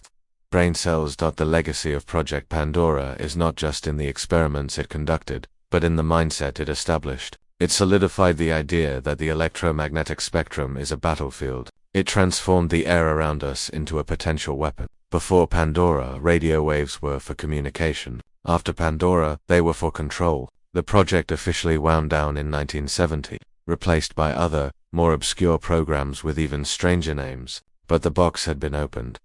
The scientists involved in Pandora walked away with a terrifying knowledge. They knew that the human mind is not a fortress, it is an electrical system, and like any electrical system, it can be hacked. The anomalies reported by the Moscow staff, the sudden fatigue, the inability to concentrate, were not flaws in their character. They were the result of a successful hack. Thus we close the Pandora file tonight. Let the silence of the room settle around you. The hum of the server continues, a constant reminder of the invisible energy that powers our world. The experiments of 1965 are over, but the physics remained the same. The air is still filled with waves. The frequencies are still pulsing. And somewhere, in the deep archives of a government agency, the data from the monkeys and the diplomats sits side by side. A testament to the time when we learned that the most dangerous invasion is the one you cannot see. The file is returned to the shelf. The heavy black cover is closed. The secrets of Project Pandora retreat into the shadows. Tonight, as you drift into sleep, let your own mind find its natural rhythm. Let the alpha waves return. The signal is gone. You are safe. The most disturbing file in the Pandora archive does not contain a picture of a human. It contains a picture of a primate. In 1966, the The scientists at the Walter Reed Army Institute of Research were given a classified directive: replicate the Moscow signal and fire it at a living brain. They didn't want to burn the tissue. They wanted to see if they could break the mind. They constructed a Faraday cage, a metal room that blocked all outside signals, and placed chimpanzees inside. Then, they turned on the beam. What happened next was not an explosion of violence, but a slow, terrifying dissolution of reality. The animals didn't scream. They simply ... forgot. They forgot how to solve puzzles. They forgot the passage of time. They stared at their hands as if they belonged to strangers. This experiment proved that the weapon was not physical. It was cognitive. The anomaly was in the thought process itself. The file was stamped "Never open, yet we begin tonight." ... The only sound is the quiet hum of the server room. It is a rhythmic, mechanical lullaby that masks the millions of calculations happening every second. The air is dry and cold, smelling faintly of ozone and heated copper. The file we are accessing now is buried deep in the subdirectory of biological effects. It is a digital ghost of a physical tragedy. The data is precise, clinical, and completely devoid of empathy. Tonight, we strip away we look through the observation glass. Relax your mind. Let the noise of the world outside fade into silence. We are entering the test chamber. To understand the confusion results, we must first look at the setup. This was not a crude experiment. It was a masterpiece of scientific mimicry. The US government built a perfect electronic replica of the ambassador's office in Moscow, but they built it in Maryland. They used the same frequencies, 2.5 to 4.0 GHz. They used the same modulation rates. They even replicated the burst patterns that the Soviets used during peak transmission times. The goal was to create an invisible environment that was identical to the one Ambassador Stossel was living in. The subjects were rhesus monkeys and chimpanzees. These animals were chosen for their intelligence. They had been trained to perform complex tasks. They could solve puzzles to get food. They could track time intervals. They were alert, responsive, and sharp. The scientists established a baseline of behavior. They knew exactly how smart these animals were. Then, they introduced the variable, the signal. The experiment began quietly. The beam was turned on at a low intensity, too low to heat the skin, but high enough to penetrate the skull. For the first few days, the animals behaved normally. They ate, they played, they solved their puzzles. The scientists watching from behind the lead-lined glass noted no immediate effect, but the damage was cumulative. It was happening at the synaptic level. The radiation was slowly interfering with the electrochemical signals that allow neurons to talk to each other. By the end of the first week, the confusion began to set in. It started with latency. The monkeys became slower. A task that usually took them 5 seconds to solve now took 10, then 15. It wasn't that they were physically tired. Their muscles were fine. It was a processing delay. Imagine a computer that is lagging. You move the mouse, but the cursor moves 3 seconds later. That is what was happening to their minds. The signal was introducing a lag between thought and action. Then came the staring spells. The technicians noted that the animals would stop in the middle of a movement and just freeze. They would stare at the wall of the cage for minutes at a time, completely unresponsive to sound or light. In the reports, this was described as a state of suspended animation. The brain was still on, but the operating system had crashed. The signal had overwhelmed the neural pathways. This phase of the experiment was critical because it mirrored exactly what was happening in Moscow. At the exact same time these monkeys were staring at the walls in Maryland, American diplomats in Russia were reporting brain fog. They were reporting moments where they would lose their train of thought in the middle of a sentence. The confusion results were not just animal data. They were a mirror image of the human experience. The monkeys were the proxy for the ambassador. The scientists escalated the test. They introduced the modulated pulse. Instead of a steady beam, they pulsed the microwave energy at 5 to 7 cycles per second. This is a dangerous frequency. It corresponds to the theta rhythm of the human brain, the state of deep relaxation and drowsiness. By forcing this external rhythm onto the brain, they were essentially hypnotizing the animals remotely. The results were profound. The monkeys lost their aggression. They became docile. A chimpanzee that would normally shake the bars of its cage when a stranger approached now sat quietly, slumped in the corner. They had been pacified by the beam. This finding sent a shockwave through the intelligence community. If the Soviets could do this to a monkey, they could do it to a negotiator. They could turn a room full of aggressive American diplomats into a room full of passive, confused listeners. The most terrifying aspect of the confusion results was the lack of physical evidence. When the doctors examined the monkeys after the exposure, they found no burns. They found no lesions. The brain tissue looked normal to the naked eye. The damage was functional, not structural. It was like erasing a magnetic tape. The tape looks the same, but the music is gone. This invisibility was the perfect cover. If a weapon leaves no mark, how do you prove you were attacked? The monkeys couldn't speak. They couldn't say, "I feel strange." They could only demonstrate their confusion through failure. And the diplomats in Moscow were in the same trap. They couldn't prove they were being attacked. They just knew they were failing. They were forgetting names. They were making typos in critical cables. They were losing their edge. One specific test involved time perception. The monkeys were trained to press a lever every 12 seconds to get a treat. They were experts at this internal timing. But under the influence of the signal, their internal clocks shattered. They would press the lever after 3 seconds, or after 30 seconds. They had lost their anchor in time. This correlates with the reports from the embassy staff, who often described days that felt like weeks, or hours that seemed to disappear in a blink. The signal was warping their temporal reality. The scientists named this phenomenon the disruption of executive function. Executive function is the part of the brain that plans, organizes, and manages time. It is what makes us human. It is what makes a diplomat effective. By targeting this specific function, the Moscow signal was effectively stripping the targets of their competence. It was a weapon of incompetence that, as the weeks went on, the confusion turned into despair. The animals stopped trying to solve the puzzles altogether. They developed what psychologists call learned helplessness. They realized that no matter what they did, their minds wouldn't work correctly, so they gave up. They lay on the floor of the cage, curled in fetal positions. This was the final stage of the experiment, the breaking of the will.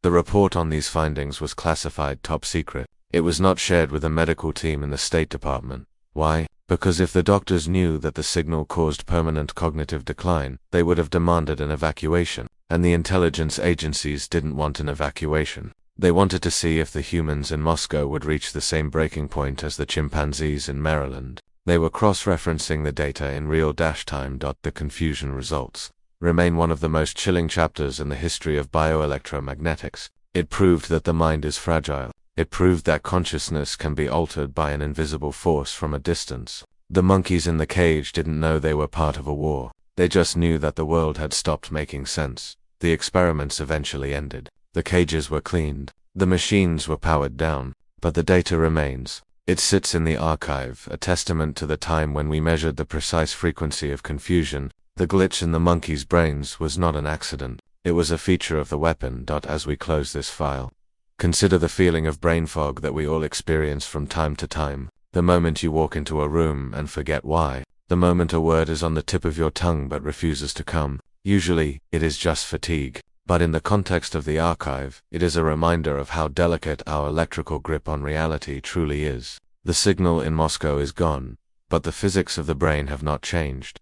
The file is returned to the digital shelf. The lock engages. The monkeys are long gone, but their silence speaks volumes. Tonight, as you drift into sleep, let your thoughts flow freely. Let the confusion dissolve. The air is clear. You are in control. In the mathematics of death, there is a concept called a cluster.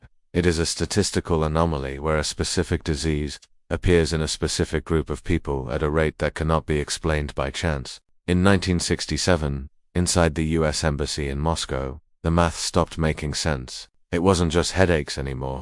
It wasn't just fatigue. It was the blood itself turning against the body. 2 former ambassadors would eventually die of cancer. A disproportionate number of staff developed leukemia. The odds of this happening naturally were astronomical. It was a statistical impossibility. Yet, when the medical reports were filed, the word cluster was erased. The cause of death was listed as natural causes, but radiation is nature weaponized. The anomaly was in the bone marrow. The hidden truth was buried in the cemetery. The file was stamped never open, yet we begin tonight. The only sound is the quiet hum of the server room. It is a deep, resonant vibration, like the breathing of a sleeping giant. The air here is cold and filtered, designed to arrest the decay of paper and film. The file we are pulling from the shelf today is marked with a biohazard symbol, not because it is contagious, but because the information inside is toxic. It is brittle to the touch, and the pages are filled with charts that map the decline of human life against the rise of electromagnetic frequencies.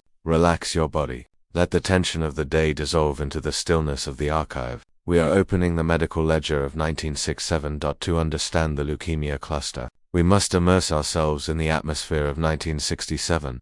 The summer of love was happening in San Francisco, but in Moscow, it was the winter of suspicion. The embassy had been under bombardment by the microwave signal for over a decade. The staff who had arrived in the 1950s were now moving into middle age, and this is when the bill came due. Radiation damage is often a waiting game. It is a slow accumulation of errors in the DNA replication process. It takes years for a cell to forget how to stop dividing. In early 1967, the whispers began in the infirmary. It started with a pattern of blood dyscrasia, a fancy medical term for blood that isn't working right. Staff members were bruising easily. A simple bump against a desk would result in a large, dark hematoma that wouldn't heal for weeks. Their gums bled when they brushed their teeth. These are the classic signs that the platelet count is dropping. The body is losing its ability to seal itself. Then came the diagnosis. Leukemia is a cancer of the blood-forming tissues, hindering the body's ability to fight infection. It is rare. In a population the size of the embassy staff, a few hundred people, you would expect to see 0 cases, or perhaps 1 in a generation. In 1967, the rate was suspiciously high. But it wasn't just leukemia. It was it was cancers of the reproductive system. The building was becoming a cancer ward. The most high-profile victims were the ambassadors themselves. Ambassador Llewellyn Thompson and Ambassador Charles Boland both served in Moscow during the peak of the signal. Both would later die of cancer. Was it a coincidence? Men die of cancer every day. But when you look at the specific types of cancer, and you look at the specific radiation frequencies of the Moscow signal, the coincidence begins to look like a correlation. The signal was tuned to penetrate deep tissue. It was bathing the bone marrow, the factory of the blood, in constant electromagnetic noise. The cluster of 1967 became a ghost story within the State Department. People didn't want to be posted to Moscow. They called it the radioactive assignment. But the administration couldn't admit the danger. If they admitted that the ambassador died because of the building, they would have to close the embassy. They would have to admit defeat in the Cold War. So, they normalized the deaths. They attributed them to stress, to smoking, to the Russian diet. They used every variable except the one that was glowing on the spectrum analyzer. Imagine the psychological weight on the staff during this year. You are working at your desk. You hear that Jane from the cipher room has been flown home with anemia. You hear that Bob from the political section has a tumor. You look at the window. You see the apartment building across the street. You know the beam is there. You can't feel it, but you begin to wonder if your own cells are mutating at that very moment. It is a quiet dread, a paranoia that settles in the stomach and refuses to leave. The medical data from this period was funneled into a secret study. This was separate from Operation Tump. This was a mortality study. The government was quietly counting the bodies. They were looking for a statistically significant excess of death. This phrase is chilling. It implies that there is an acceptable amount of death. The leukemia cluster forced them to ask, how many dead diplomats is too many? The tragedy of the cluster is that it was silent. Leukemia is not a noisy disease. It is a disease of exhaustion. The victims didn't scream. They faded. They became pale. They lost their energy. They slowly vanished from the hallways of the embassy. And as they vanished, new staff arrived to take their places, unaware that they were stepping into a zone of biological danger. The cycle of exposure continued, fueled by the silence of the files. The response to the cluster was the Lilienfeld study, a massive epidemiological report commissioned later to analyze the health of the Moscow staff. The public conclusion of this study was that the signal was harmless.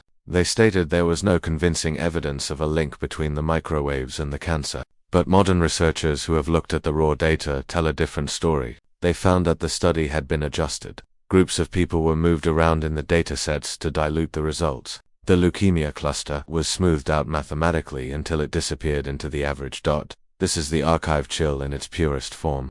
The manipulation of reality through paperwork. The cancer was real. The graves were real. But the official history says it never happened. The cluster was dissolved in a bath of bureaucracy. The ink was used to cover the blood. Let us focus on the cytogenetic aspect. Cytogenetics is the study of chromosomes. In 1967, blood samples from the embassy showed chromosomal aberrations. This means the DNA strands were breaking and reconnecting in the wrong way. This is the fingerprint of radiation. It is the smoking gun. When a cell tries to divide with broken DNA, it either dies or it becomes cancerous. The staff in 1967 were walking around with shattered DNA, and the government knew it.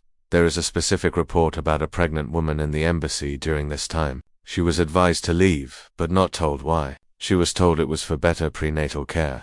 The truth was that the doctors were terrified of what the signal would do to a developing fetus. The bone marrow of a fetus is incredibly sensitive to radiation. The cluster wasn't just about the men in suits. It was about the unborn. This detail adds a layer of moral horror to the story that is hard to shake. The atmosphere in the embassy cafeteria in 1967 was heavy. People stopped sitting near the windows. They started eating quickly and returning to the interior rooms. There was a subconscious migration towards the center of the building, away from the invisible fire. Humans are intuitive. Even without a Geiger counter, they knew where the danger lived. They could feel the sickness of the building. As we reflect on the leukemia cluster, we must ask, why did the Soviets do it? If they knew the beam was causing cancer, were they trying to kill the Americans? The consensus among historians is no, the cancer was a side effect, not the goal. The goal was intelligence. The death was collateral damage. This makes it even colder. The diplomats weren't murdered with intent. They were killed by indifference. They were collateral damage in a surveillance operation. The 1967 cluster eventually subsided, or rather, the people who were sick were rotated out and replaced by fresh bodies. The statistical spike flattened out, but for the families of those who died, the anomaly never ended. They were left with questions that had no answers. Why did he get sick so fast? Why did he bleed? The answers were locked in the safe at the Department of State, filed under national security.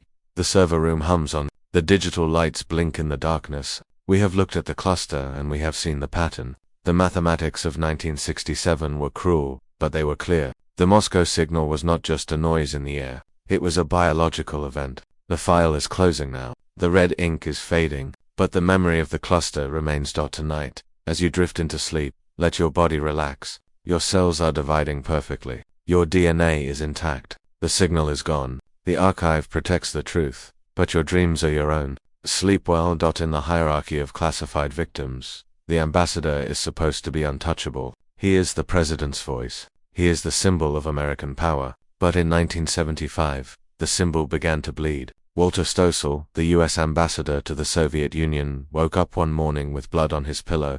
It wasn't a nosebleed. It was coming from his eyes. The capillaries in his retinas were rupturing. For months, he had felt a strange, crushing fatigue, a nausea that hit him only when he sat at his desk. He was a disciplined man, a veteran of the Cold War, but his body was failing in ways that medicine couldn't explain. When he asked for a diagnosis, the State Department doctors gave him a vague answer: capillary fragility. They handed him eye drops. They handed him vitamins. But they didn't hand him the truth. The truth was that his office was the focal point of a microwave beam that had cooked the fluid in his eyes. The anomaly was physical. The hidden truth was political. The file was stamped never open, yet we begin tonight. The only sound is the quiet hum of the server room. It is a steady, comforting drone that buries the noise of the past. The air is cool, circulating through the vents to keep the data from overheating. The file we are opening now is thinner than the others, but it is heavier with personal tragedy.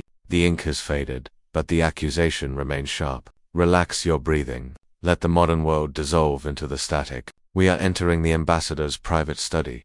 Walter Stossel was a man of immense stoicism. He didn't complain. But by the winter of 1975, the symptoms were impossible to ignore. It wasn't just the eyes. It was the blood. His platelet count, the cells responsible for clotting, had dropped to dangerously low levels. He was developing a rare blood disorder that looked suspiciously like the early stages of leukemia. In a normal hospital, this would trigger an immediate investigation into environmental toxins. But the embassy was not a normal hospital. Stossel began to suspect that he was being lied to. He knew about the rumors. He knew about the Moscow signal, but the sheer audacity of the cover-up staggered him. Could his own government really leave him in the line of fire? He demanded to see the raw data of the radiation readings in his office. His request was denied. He was told he didn't have the need to know. The ambassador of the United States did not have the clearance to know why he was dying.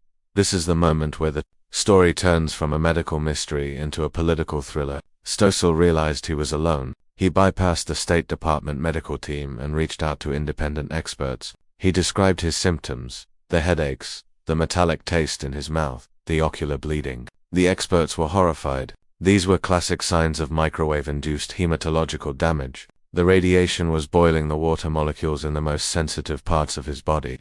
his eyes and his bone marrow. Stossel's diagnosis was the catalyst that finally broke the silence. He threatened to resign. He threatened to go to the press. Faced with the public collapse of their top diplomat, Washington finally caved. They briefed him. They told him everything. They told him about the 1953 discovery, the refusal to jam, the Project Pandora experiments. Stossel sat in his office, the very room that was killing him, and listened to the history of his own poisoning.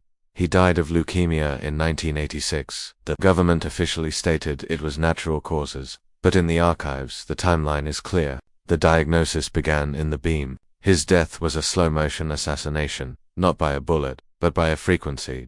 As we close this file, remember that power does not protect against physics. The same waves that hit the secretary hit the ambassador. The body is just a receiver, and the signal does not discriminate. Tonight, as you sleep, let your eyes rest. The darkness is safe. The beam is gone. History does not repeat itself, but it often rhymes. In late 2016, the rhyme became a scream. In the humid heat of Havana, Cuba, American diplomats began to hear a sound. It wasn't the clicking of a Geiger counter this time. It was a high-pitched grinding noise, like metal scraping against metal, or a swarm of cicadas trapped inside the skull. Following the sound came the pressure, physical force pressing against the temples. Then came the dizziness, the nausea, the inability to focus. The symptoms were terrifyingly specific. They were carbon copies of the complaints filed by the Moscow staff 40 years earlier. The Moscow signal had not disappeared. It had evolved. It had shed its Cold War skin and returned as a modern phantom. The anomaly was no longer static.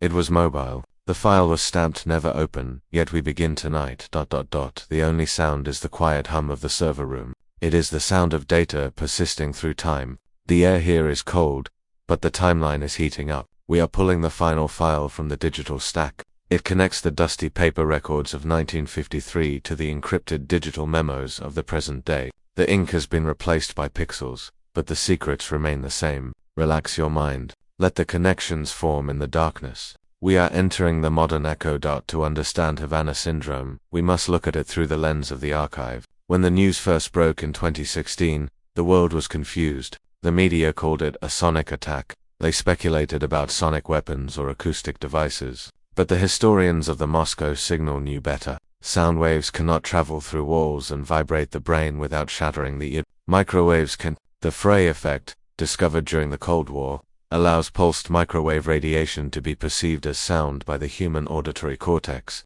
The diplomats in Havana weren't hearing a noise. They were hearing a frequency. The link is undeniable. In Moscow, the beam was wide and crude, bathing the whole building. In Havana, the effect was precise.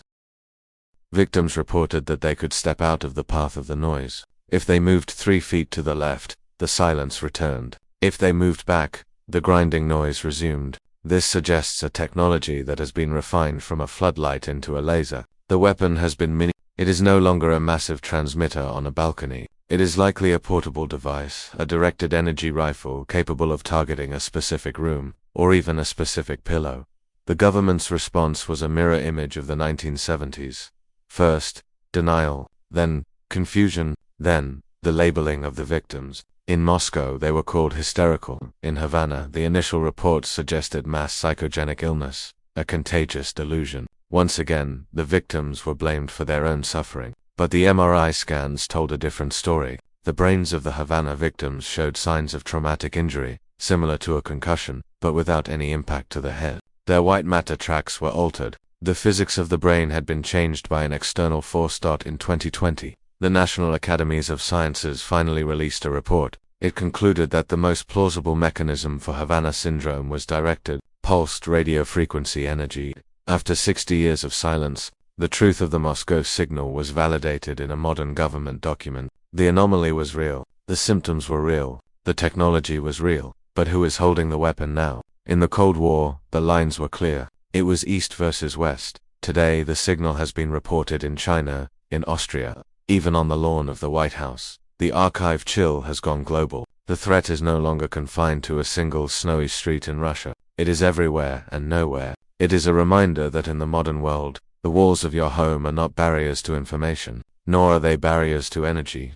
As we close the final file of the archive chill, we are left with a sense of quiet realization. The story of the Moscow signal is not a story about the past. It is a story about the invisible architecture of our world. We live in a sea of frequencies. Most carry our voices, our videos, our data. But some carry silence, some carry secrets. The server room is powering down now. The lights are dimming to a soft, sleep-friendly glow. The hum slows to a gentle rhythm, matching the beat of a resting heart. The diplomats of the past and present can finally rest. The files are returned to the void. The mystery remains, but the fear can be let go. You are safe in the silence. Tonight, as you drift into sleep, remember that the archive is always here, watching the waves so you don't have to. The signal is off. The night is yours.